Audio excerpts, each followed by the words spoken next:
Ég heiti Viktoría Blöndal og leikstjóri óbærilegs léttleika knattspyrnunnar og verkið skrifað af Ólafi Ásgeirssyni og Sveini Ólafi. Við uppfærsluna á þessu að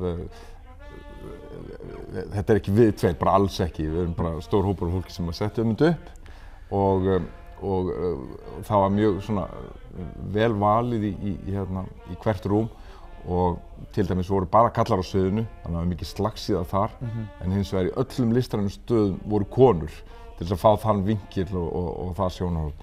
Og mjög oft sem að voru eitthvað svona umræður, kannski eftir æfingar, eftir einhvers konar lestur, það sem að þær voru oft bara eitthvað, þetta er ekki svona eða þannig, og við erum eitthvað, jú, þetta er svona. Sýningin óbærilegu léttleiki knattspyrnunnar er fyrir alla.